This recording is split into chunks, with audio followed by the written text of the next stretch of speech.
Let's discuss replacing the left front wheel speed sensor on this 2001 Honda Odyssey van. Now it's going to be the same from side to side, but for video purposes, we're just going to do the left front right now. So before we get into this, we're going to have to go up top, pop the hood, and disconnect the electrical connector in the engine compartment. And then we'll feed the grommet through and do our work under here. Let's go up top and do some work. Now here we are in the engine compartment, and you'll notice that there's an orange connector here. That's our left front speed sensor connector. So we're going to press the release tab, disconnect it, and then we're going to gently push the grommet through the inner wheel well, and then we'll be able to go back underneath and do the rest of the job. Now we're back underneath the vehicle. We've got the left front wheel removed, and we've got 3 hold down bolts that we have to remove. First is going to be one on the inner fender, another one will be mounted to the strut, and another one will hold it to the steering knuckle here. Now it's important when we're all done to install these tie down bolts again so that the wire's not flopping around and get tied up in the wheel or the axle and cause further damage.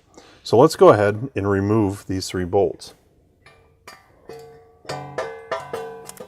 Now that all the tie down bolts have been removed and we can get our wiring out of the way, now sometimes this sensor is going to be rusted to the steering knuckle itself, so you might want to take a pliers and gently attempt to rotate this back and forth in order to free it up. In some instances, it might be necessary to actually break it off and extract all the pieces there if it's too stuck in place.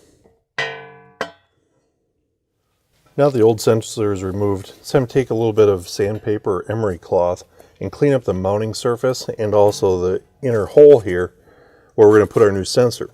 We want to make sure that our new sensor is able to mount in there easily and mount flat down on the surface there. So we need to clean up a little bit of rust here to ensure that we don't damage the new sensor. Also, it's important that you don't get too crazy and use a grinder on this. If you look inside the hole there, you'll see the reluctor ring on the axle. We don't want to nick that. That could cause further damage and cause the axle to have to be replaced. So it's best to do it by hand and be careful about what you're cleaning, but you do want it nice and clean. Now that we've got the hole cleaned out, the mounting surface is cleaned up, I've gone ahead and taken a little bit of non-silicone grease and covered it up just to help prevent rust buildup in the future. So we'll take our new sensor and we'll put it in the hole, make sure it's mounted securely.